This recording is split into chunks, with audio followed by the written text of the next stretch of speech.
Hey everyone, welcome back to LGBT Stories, where we share emotional, romantic, and sometimes heart-wrenching tales from the LGBT community. Today, we have a story that will take you on a roller coaster of emotions. Imagine getting pulled over for speeding, but instead of a ticket, you get something unexpected. Stick around to find out what happens next. Let's dive into this incredible gay romance. 2 months ago, I was pulled over for speeding by the most stunning police officer I had ever seen. To my shock, he left his number on the ticket. What followed was so thrilling and exciting that it became a story I'll never forget. It all began as the sun dipped low on the horizon, casting long shadows across the road. I was driving aimlessly after a rough day, where every small inconvenience felt like the universe was conspiring against me. I wasn't in any rush to get home, but I wasn't exactly crawling along the highway either. The stretch of road ahead was quiet, the kind of emptiness that made me feel like the only person in the world. My fingers tapped lightly on the steering wheel as I tried to distract myself with the rhythm of the music playing through the car's speakers. Work had been a mess, another argument with my boss that left me biting my tongue and swallowing down frustration. I wasn't proud of how I'd let my temper get the better of me, but it was too late to change anything now. Lost in my thoughts, I barely noticed my speed creeping up. The engine's hum seemed louder, smoother as the needle on the speedometer edged higher. The countryside blurred past my window, trees melting into streaks of green and brown under the fading light. For a brief moment, the steady pull of the car against the road felt almost freeing, like I could leave the day's stress behind if I just drove fast enough. And then flashing lights appeared in my rearview mirror. My chest tightened instantly as the red and blue glow cut through my haze of distraction. My heart jumped as I glanced at the speedometer and cursed under my breath. I'd been so lost in my head that I hadn't even noticed how far I'd pushed it past the limit. I muttered to myself, easing my foot off the gas and guiding the car to the side of the road. Gravel crunched beneath my tires as I slowed to a stop. The police car pulled up behind me, its lights continuing to flash, reflecting off my rearview mirror and filling the cabin with their rhythmic pulse. I reached for my wallet, fumbling slightly as the reality of the situation set in. My palms felt damp against the leather, and a pit formed in my stomach. There was something about being pulled over that made you feel guilty, even when you weren't doing anything wrong, or at least nothing major. This wasn't my first time seeing those lights in my mirror, but the nervousness always felt the same. I glanced in the side mirror, catching a glimpse of the officer stepping out of the patrol car. My first thought was how composed he looked, even from a distance. His uniform was immaculate, his posture straight, and his steps purposeful as he made his way toward me. Something about the way he carried himself made my throat dry, though I couldn't quite put my finger on why. I rolled down the window as he approached. The cool evening air rushed into the car, brushing against my face. He stopped just outside my door, resting one hand on his hip while the other held a notepad. His presence filled the space immediately, commanding attention without a single word. "Good evening," he said, his voice firm but calm. His tone carried authority, but there was no hostility in it, no edge that hinted at irritation. "Do you know why I pulled you over?" I swallowed hard, forcing myself to meet his gaze. His eyes were sharp, his expression unreadable. For a moment, I felt like he could see straight through me. "Not exactly," I admitted, my voice sounding smaller than I intended. Was I speeding? He arched a brow slightly, his lips pressing into a line that wasn't quite a smile. 15 miles over the limit, he said, his voice steady. "That's not just speeding. That's reckless." The words landed heavily, and I felt a rush of heat creep up my neck. I managed a weak nod, unsure of what to say that wouldn't make the situation worse. "I'm sorry," I offered after a moment, the apology tumbling out before I could think it through. I wasn't paying attention.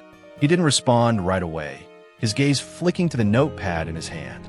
The sound of his pen scratching against the paper filled the silence, punctuated by the occasional rustle of the breeze through the open window. My pulse pounded in my ears as I watched him, waiting for some kind of verdict. "License and registration," he said finally, his eyes meeting mine again. I nodded quickly, reaching for the glove compartment and pulling out the requested documents. My hands felt clumsy, the weight of the moment making every movement seem awkward and slow. As I handed him the papers, our fingers brushed for the briefest second. It was nothing, an accidental touch, but it sent a strange jolt through me that I couldn't explain. I glanced up at him, but his expression remained unchanged, his focus entirely on the task at hand. "Wait here," he said, stepping back toward his patrol car. His boots clicked against the pavement, the sound sharp and deliberate. I couldn't help but watch his retreating figure. There was something about the way he moved, confident and self-assured, that left me momentarily transfixed. The weight of the situation hit me again as I sat there, the silence of the road pressing in around me.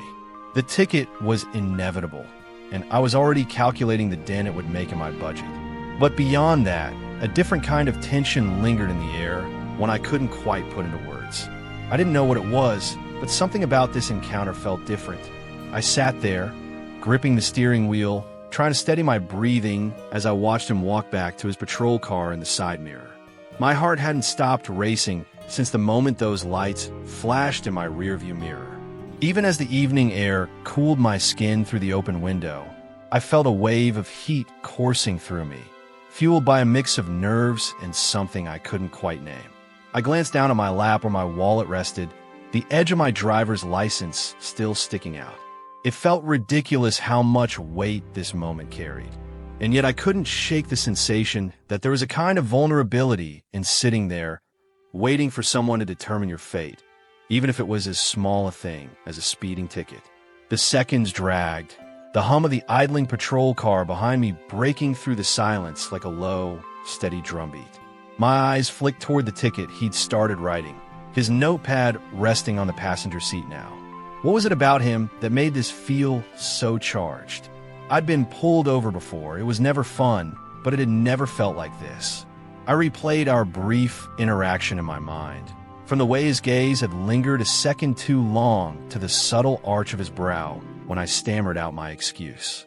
He'd been polite, sure, but there was something else there, something that set my pulse racing in a way I wasn't used to. It wasn't just the nerves of being caught, it was him. I shook my head, trying to dismiss the thought. He was just doing his job, that was it. But no matter how much I told myself that, my mind kept circling back to the way his voice had dipped slightly as he said, 15 miles over the limit. It was the kind of voice that stuck with you, like the low hum of an engine you could still feel long after the car had been turned off. Caught movement in the mirror and straightened in my seat. He was on his way back, the notepad in one hand and my documents in the other. His boots clicked against the pavement with that same deliberate rhythm, his stride measured and unhurried. My chest tightened as he approached, and I forced myself to sit still, gripping the wheel a little tighter than necessary. When he reached my window, he leaned down slightly, his face just inches away now. The faint hint of something woody and clean lingered in the air, so subtle I almost thought I imagined it. "Here's your license and registration," he said, holding them out. I took them quickly, careful not to let our fingers brush this time, though I couldn't ignore the way my pulse spiked when his gaze locked on mine. He held out the ticket next, his expression neutral as he waited for me to take it. "You're getting cited for speeding," he said, his voice firm but even. "Pay attention to your speed next time. It might save your life or someone else's." I nodded, the words sinking in more deeply than I expected. "Understand," I said, my voice quieter than I intended. "Thank you, officer," he simply said, his lips curving into the faintest semblance of a smile. It wasn't quite warm, but wasn't cold either. It lingered somewhere in the middle, like a secret only he was in on. I glanced down at the ticket, the weight of it settling in my hand. "I'll be careful," I added, though it felt like a weak offering, like I was grasping at straws to keep him there a moment longer. He gave a small nod, his eyes holding mine for a beat longer than necessary before he stepped back. "Drive safely," he said, his voice carrying just enough authority to leave no room for argument. Then he turned, his boots crunching softly against the gravel as he walked back to his car. I let out a slow breath, feeling the tension ease slightly now that the encounter was nearly over. But as I glanced at the ticket again, something caught my eye. A small scrawl on the back, written hastily but clearly enough to be legible. It was a phone number. For a moment, I thought my eyes were playing tricks on me. I blinked, staring at the digits as if they might rearrange themselves into something more ordinary, but they stayed the same. The faint ink stark against the white paper. My mind raced with possibilities, each one more unlikely than the last. Did he mean to do this? Was it a mistake, or was it exactly what it looked like? I looked up quickly, expecting to see him watching me from the patrol car, but he was already pulling away, his tail lights fading into the distance. The road was silent again, save for the occasional rustle of the wind through the trees. I was left alone, the ticket clutched in my hand, the weight of the moment sinking in like a stone. I stared at the number again, my thoughts a whirlwind of confusion and curiosity. What was I supposed to do with this? Ignore it, pretend it never happened, or should I call him? The question lingered heavy and insistent as I started the car and pulled back onto the road. But even as the highway stretched out before me, my thoughts remained behind, fixated on the mystery he'd left me with. The tires hummed against the asphalt as I pulled back onto the highway, but the world outside felt distant, muted. My hands rested on the steering wheel, steady enough, but my mind was anything but calm. The ticket lay on the passenger seat beside me, the numbers on its back etched into my thoughts as if they were carved there permanently.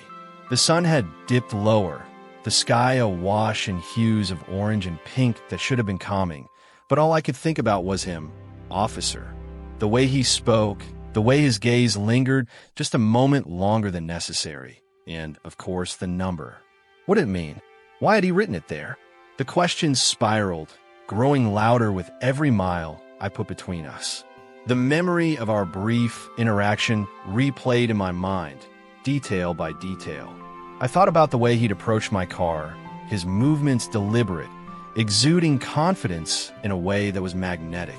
I thought about the subtle curve of his lips when he said his name, how his tone had softened ever so slightly when he handed me back my license. Wasn't flirtatious, not exactly, but there had been something there, something unspoken. I couldn't make sense of it. I wasn't the kind of person who inspired that kind of interest, especially not from someone like him. He seemed so self-assured, so in control, while I was just some guy caught speeding after a bad day at work. It didn't add up. Maybe it's a mistake, I muttered to myself, glancing at the ticket again. But the more I looked at it, the less it felt accidental. The numbers were written neatly, deliberately, as if he'd done this before, or at least as if he'd made a choice. The thought sent a strange thrill through me, one I wasn't entirely comfortable with. I shifted in my seat, trying to shake off the feeling, but it clung to me like static. There was something intoxicating about the mystery of it all, something that made it impossible to let go. I turned the music up, hoping to drown out the noise in my head, but it didn't help. Every song seemed to echo my thoughts, the lyrics taking on new meanings as I drove aimlessly down the empty stretch of road. My phone buzzed in the cup holder, and for a brief moment I thought it might be him, but of course it wasn't. Just a text from a coworker about tomorrow's meeting. I sighed, rubbing the back of my neck as I pulled off onto a side road. The adrenaline from being pulled over had worn off, leaving behind a strange cocktail of emotions I couldn't untangle. Curiosity, nervousness, guilt. It all churned together, leaving me restless and unsettled. I needed to stop and think. A small gas station came into view, its neon sign flickering weakly against the darkening sky. I pulled into the empty lot, the engine rumbling to a stop as I sat there for a moment, staring at the ticket on the seat beside me. What if I called him? The thought was ridiculous, wasn't it? What would I even say? Hey, officer, thanks for the ticket. Also, why did you leave your number on it?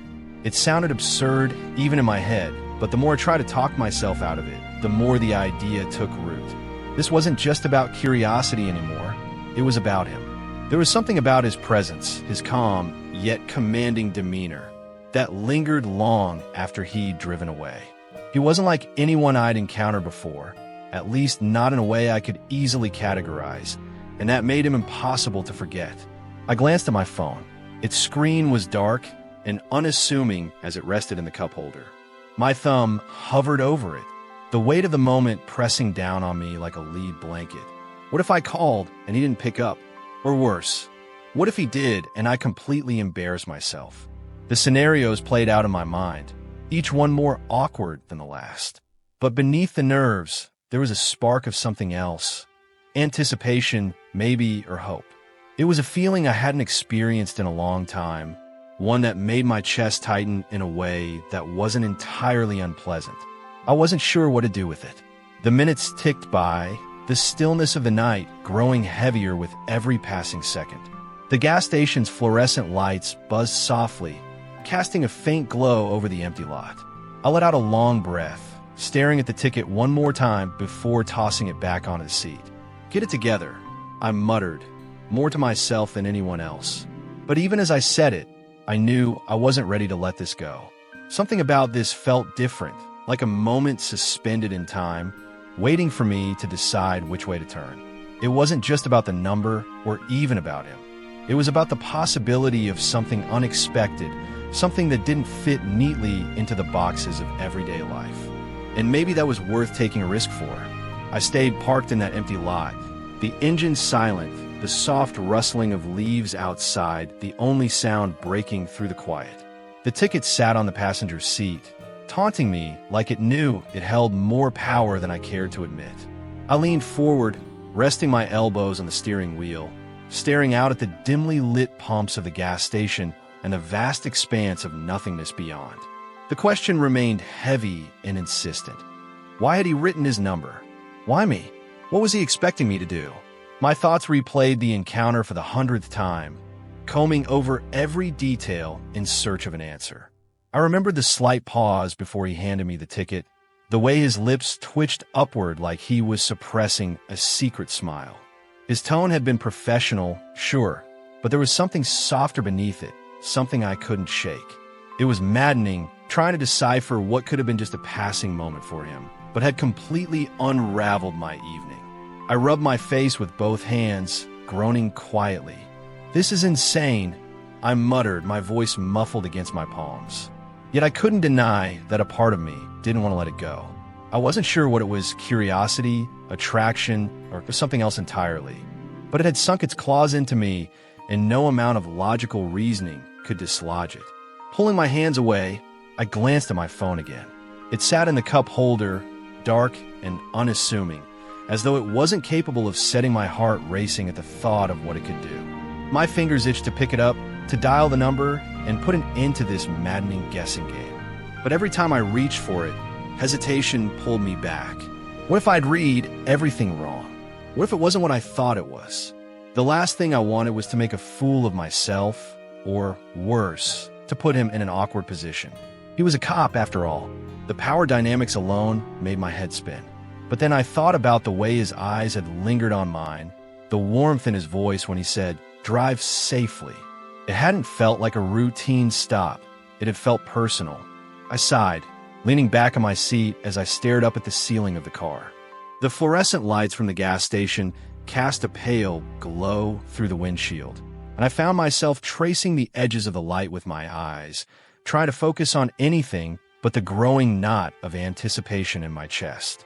What if this wasn't just about a ticket?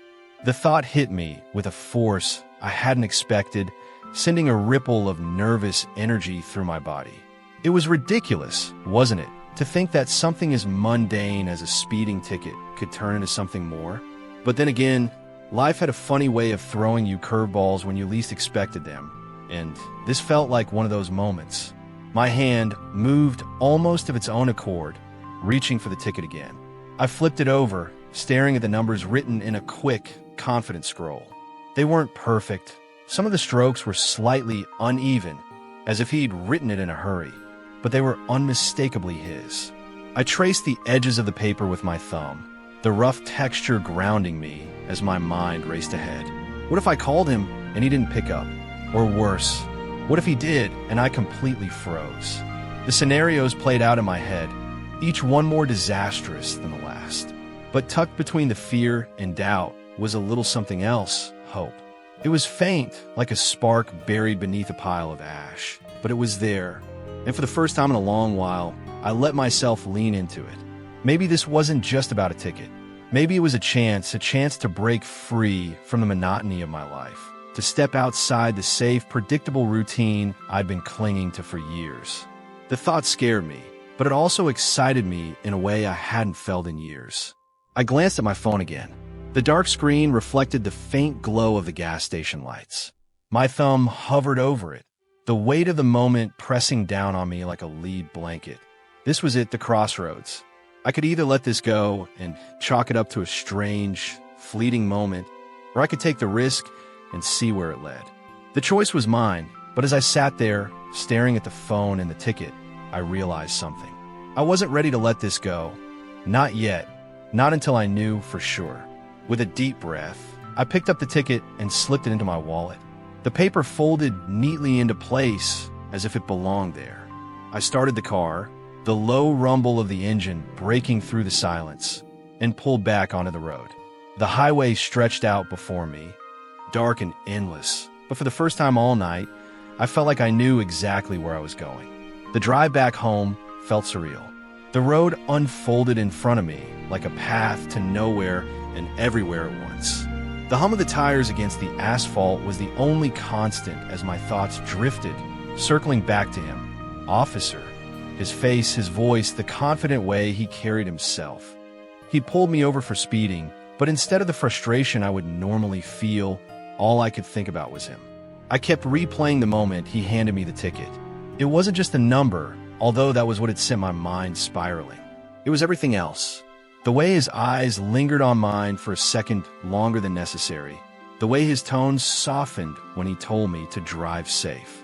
It wasn't typical, was it? Or had I just been reading too much into it?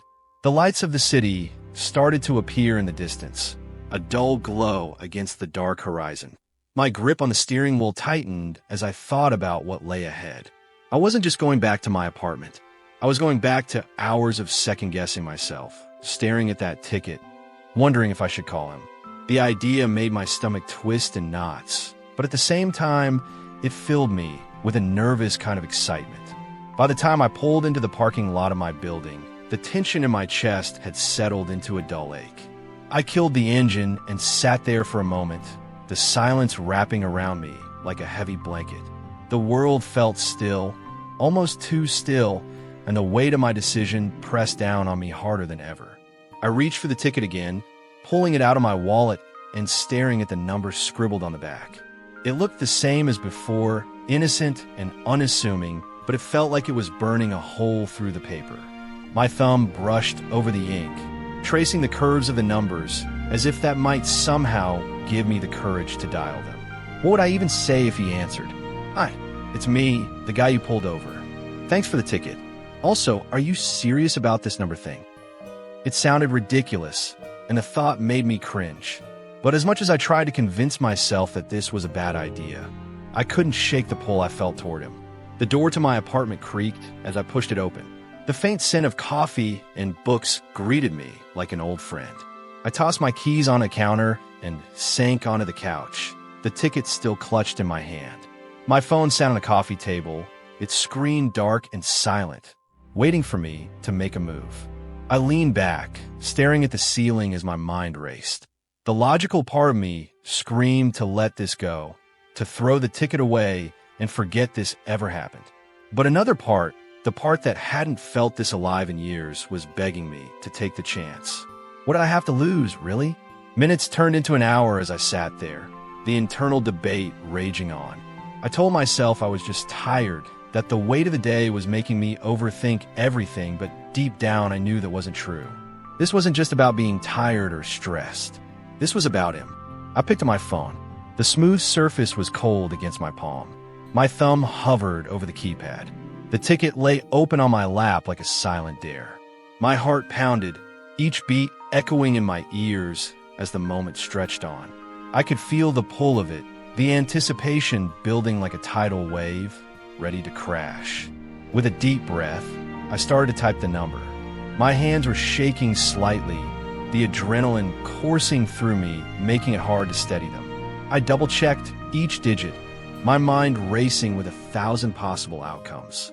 What if he didn't answer? What if he did? What if this was all some elaborate prank, and I was about to make a complete fool of myself? But then, almost without realizing it, I pressed call. The ringing filled the silence, each tone dragging out longer than the last. My heart was in my throat, my breath shallow as I waited for him to pick up. I wasn't sure what I was expecting. Maybe a quick voicemail, or even worse, an awkward conversation where he didn't remember me at all. But then the ringing stopped. Hello. His voice was warm, smoother than I remembered, and it sent a shiver down my spine. For a moment, I couldn't speak. Every word I'd rehearsed disappeared like smoke in the wind. Hi. I finally managed, my voice cracking slightly. Is this Officer? There was a pause on the other end, and I could hear the faintest hint of a smile in his voice when he responded. It is. Who's this? It's me, the guy you pulled over earlier today, I said, cringing at how awkward I sounded. You left your number on the ticket, and I wasn't sure if you meant to, but I figured I'd call and find out. His laugh was soft, almost musical, and it sent a wave of relief through me. I was wondering if you'd actually call, he said, his tone teasing but kind. I don't usually do things like that, you know. Really? I asked, trying to keep my voice steady. So why me? There was another pause, this one longer than the last, and I could hear him take a deep breath before he spoke. You seem different, he said finally, his voice quieter now. I don't know what it was, but something about you made me want to take a chance. His words hit me like a jolt, and I felt a small smile tug at the corners of my lips. Well, I said, my confidence growing slightly. I guess I'm glad I didn't throw the ticket away. His laugh came again, light and easy, and for the first time all night I felt myself relax. This wasn't a mistake. This wasn't just my imagination. This was real. The silence on the other end of the line stretched just long enough to make my pulse quicken again. I was trying to think of something clever to say, something that wouldn't make me sound like the nervous wreck I felt inside. But then he spoke. His voice was steady and warm, and it grounded me immediately. So, he said, his tone light but curious, what were you thinking about when you decided to call? I let out a nervous laugh, rubbing the back of my neck as I tried to find the right words. Honestly, I was thinking this could either be the best decision I've made all day or the most embarrassing. And which is it so far? He asked, the teasing lilt in his voice making me smile. Definitely leaning toward the best, I said, surprising myself with the honesty of my answer. It wasn't like me to be this open with someone I barely knew, but there was something about him that made it feel easy, natural, even. Good, he said simply, and I could almost hear his smile through the phone. I wouldn't have left my number if I didn't want to hear from you. That's reassuring, I replied, the tension in my chest easing just a little. I was half convinced it was some sort of elaborate joke, or I don't know, maybe even a test. A test, he repeated, sounding amused. What kind of test? You know, I said, laughing at how ridiculous it sounded now that I was saying it out loud. Let's see if this guy's brave or dumb enough to actually call. His laugh was soft but genuine, and it sent a warm flush through me. If it were a test, he said, I'd say you passed. There was a beat of silence after that. Not uncomfortable, but charged with something I couldn't quite place. I could hear the faint sounds of his surroundings through the line. The rustle of papers, maybe, or the hum of a distant fan. It grounded the conversation in reality, reminded me that this wasn't some daydream I'd conjured up to escape the monotony of my evening. So, I ventured after a moment. Is it weird if I ask why you left your number in the first place? I mean, not that I'm complaining, but it's not exactly standard operating procedure for a traffic stop, is it? No, he admitted, his tone light but sincere. It's definitely not something I've ever done before, but you caught my attention. I felt my stomach flip at his words, a mix of disbelief and exhilaration washing over me. Caught your attention how? I asked, genuinely curious now. You seemed genuine, he said, as if he were choosing his words carefully. Most people I pull over are either angry, defensive, or just completely uninterested in anything I have to say. But you, I don't know, you didn't feel like you were putting on a front.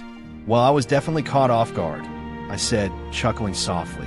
But I guess that's better than coming off as angry or defensive, right? Much better, he agreed, his voice carrying that same warmth that had struck me earlier. It made me want to take a chance. "Here we are," I echoed, the weight of the moment settling over me. It felt surreal, this connection that had sprung out of something as mundane as a speeding ticket, but it also felt right in a way I couldn't quite explain. "So," he said after a moment, his tone shifting slightly, "what's next?" The question caught me off guard, and I scrambled to come up with an answer that didn't sound completely clueless. Well, I began, stalling for time as I tried to think. "I guess that depends on you. Do you want to meet up? Just the two of us?" "Just the two of us," he repeated, and I couldn't tell if he was teasing or just thinking it over. "That sounds promising." I laughed, the sound more nervous than I'd intended. "Maybe a little," he said, his voice carrying a hint of mischief now. "But it's a start." "Okay, then," I said, leaning into the light-hearted tone of the conversation. "We'll start at your place, and if that goes well, maybe I'll come up with something more adventurous for next time." "Next time? Huh," he said, and I could hear the smile in his voice again. "Confident, aren't you?" "Not at all," I admitted, laughing at my own expense. "But I'm willing to take the risk." He let out a soft laugh, and the sound was enough to make my heart skip a beat. "All right," he said finally. "When are you free?" "Whenever you are," I said, try not to sound too eager. "I'll make it work," he suggested, his tone casual but with an inviting edge. "Tomorrow works?" I said quickly, the words tumbling out before I could second-guess them. "Where should I meet you?" "My place," he replied, his voice steady but warm. "It's more private, and I make a pretty good cup of coffee." "Okay," I said, my pulse quickening at the thought. "What time?" "Noon," he said, his tone light but decisive. "I'll send you the address." "Noon it is," I replied, barely able to keep the grin off my face. "I'll see you there." "Looking forward to it," he said softly, and then there was a brief pause before he added, "Good night." "Good night, officer," I said. He laughed low and easy. "I like how that sounds," he said, and then the line went dead. I sat there for a long moment, the phone still in my hand, as the weight of the conversation settled over me. Tomorrow, I was going to his place. The thought sent a rush of nerves and excitement through me, and I couldn't help but wonder what the day would bring. The next morning was a blur of restless energy and nervous anticipation. I woke up earlier than usual, the sunlight filtering through my blinds feeling brighter, sharper. My thoughts were tethered to him, to his voice on the phone last night, to the way he'd said, "Looking forward to it." The memory of those words replayed over and over in my mind like a mantra, each repetition sending a fresh jolt of anticipation through me. It wasn't just coffee, or at least that was what I kept telling myself, but it wasn't, was it? Not anymore. Around mid-morning, as I sat nursing my third cup of coffee in an attempt to quell the nervous energy, my phone buzzed on the counter. I grabbed it instinctively, my heart racing as I saw his name flash on the screen. "Morning," the text read. "Let me know when you're on your way, and I'll send over the gate code."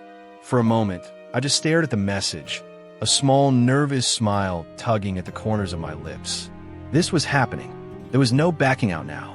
My fingers moved across the screen almost without thinking as I typed back, "Will do. Looking forward to it."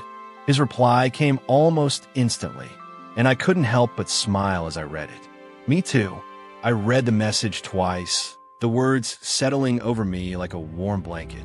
There was something intimate about it, inviting me into his space, sharing something as simple and personal as coffee in his own home. It wasn't what I'd expected, but it felt right. The next hour was a blur of preparation. I showered, changed clothes 3 times before settling on something that felt casual but not careless, and spent far too long debating whether or not to bring anything with me.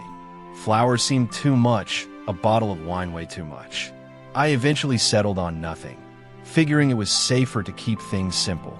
By the time I was pulling into his driveway, my nerves were back in full force. His house was modest but inviting, a neat little brick home with a small garden out front. The blinds on the windows were partially drawn, but I could see the faint glow of sunlight streaming through them. I killed the engine and sat there for a moment, my fingers tapping nervously on the steering wheel. This was it. There was no turning back now. Taking a deep breath, I grabbed my phone, shot him a quick, "I'm here" text, and stepped out of the car. The front door opened just as I reached the porch, and there he was, standing in the doorway with a smile that made my heart skip a beat.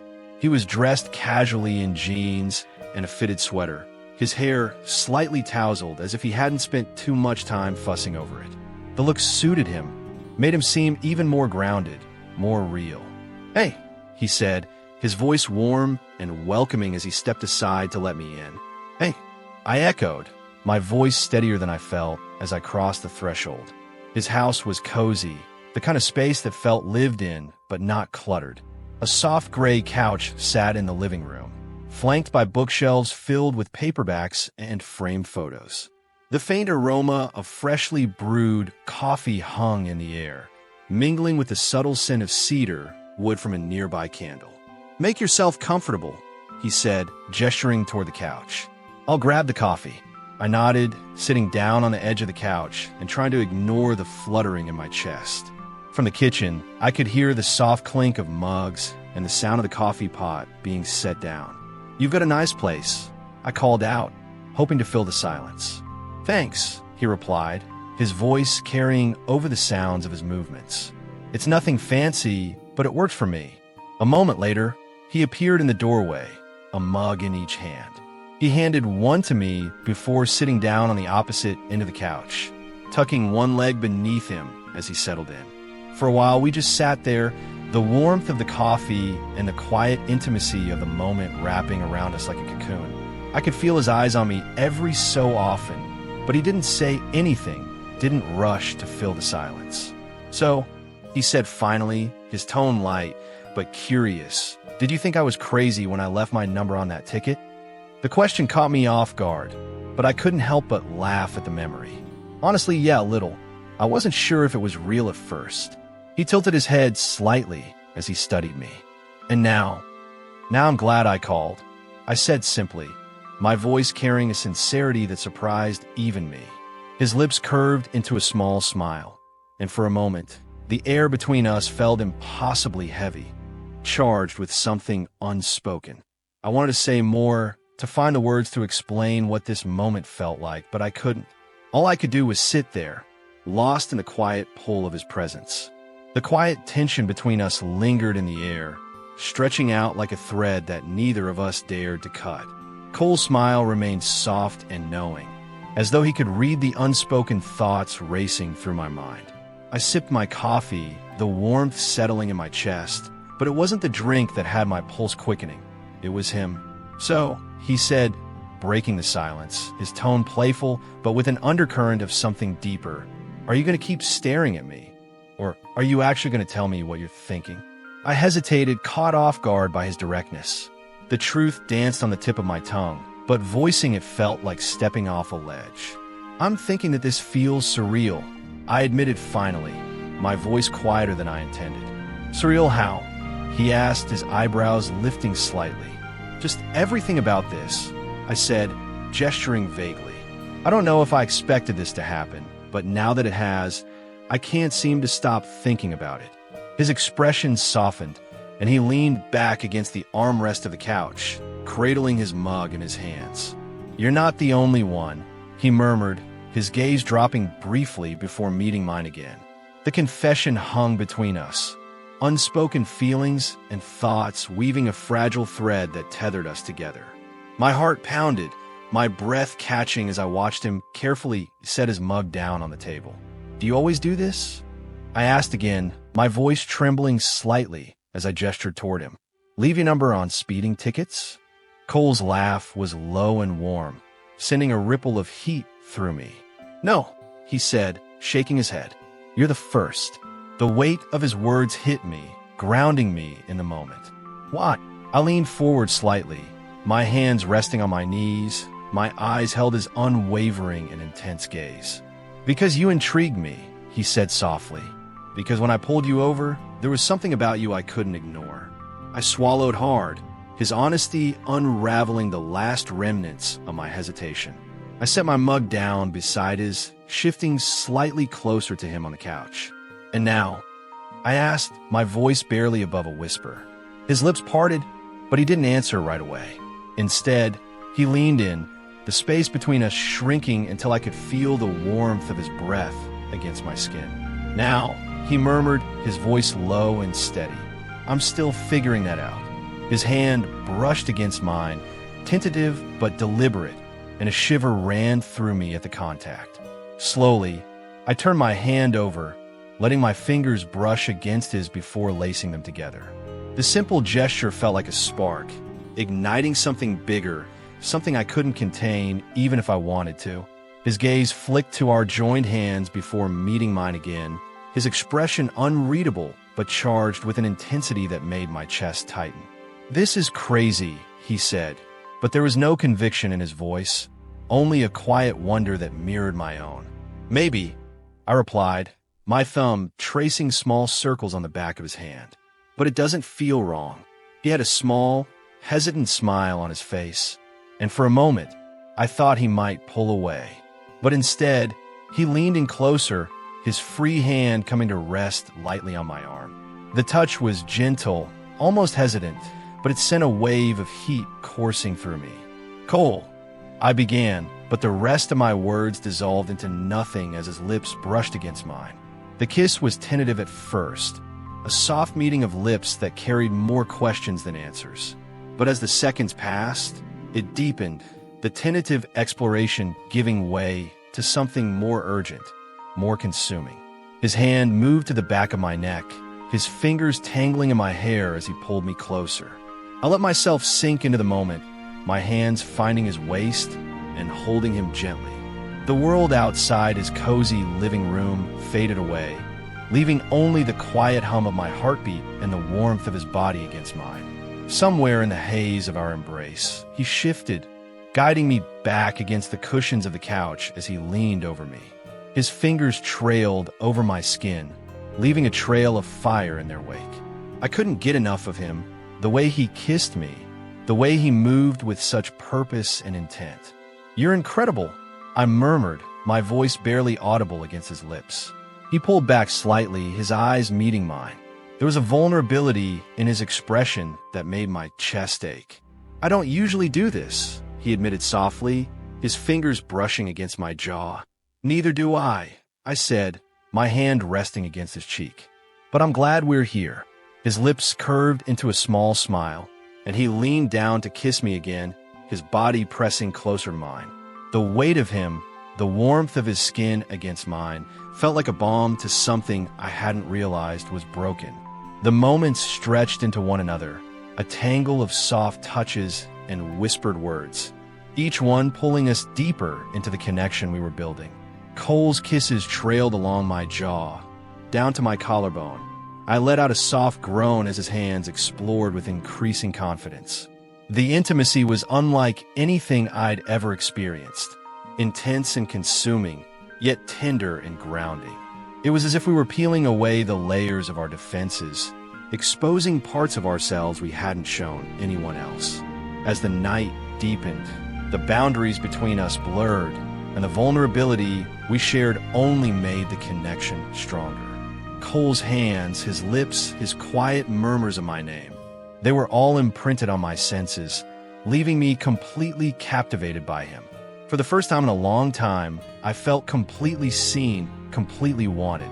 And as we lay tangled together on the couch, his head resting on my chest and his fingers tracing idle patterns on my skin, I realized I didn't want this moment to end. But even as we drifted into the quiet comfort of each other's arms, I couldn't shake the feeling that this was just the beginning of something bigger, something that would change everything. For a while, neither of us spoke, content to simply exist in the moment. The weight of what had just happened was there, undeniable, but it wasn't heavy. Instead, it felt freeing, as if we'd stripped away every pretense and found something genuine beneath it all. "Are you okay?" I asked softly, breaking the silence. My voice was low, almost hesitant, as if I were afraid to disturb the fragile peace we'd found. Cole tilted his head to look at me, his lips curving into a small smile. "More than okay," he replied, his voice warm and steady. "I feel alive." His words struck something deep within me. "Me too," I admitted, brushing a strand of hair from his face. I didn't realize how much I'd been holding back until now. He nodded, his expression thoughtful. It's scary though, isn't it?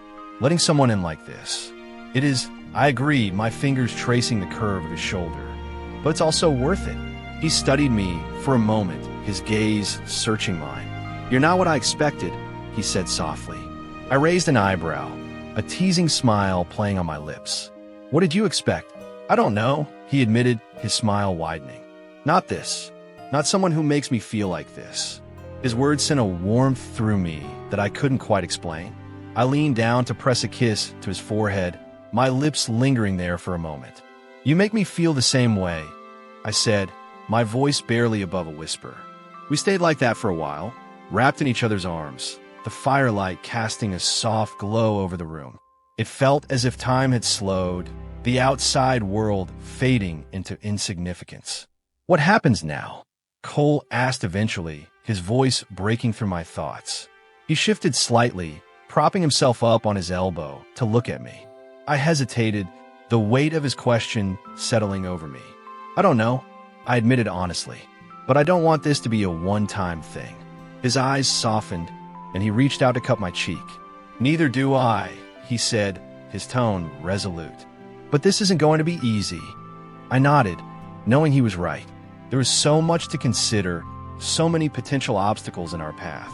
But in that moment, all I cared about was him, his smile, his touch, the way he made me feel like I was finally living instead of just existing. Whatever it takes, I said firmly, my hand covering his where it rested against my cheek. We'll figure out together. Cole's lips curved into a smile, and he leaned down to kiss me again. The gesture was slow and deliberate, as if sealing a promise between us. When he pulled back, his eyes were bright with determination. Together, he echoed, his voice steady. So what do you think of my story? Would you have done the same? Would you have called the number? If you enjoyed this story, give it a thumbs up and hit that subscribe button for more emotional, romantic, and heart-wrenching LGBT stories. Don't forget to leave a comment and share your thoughts.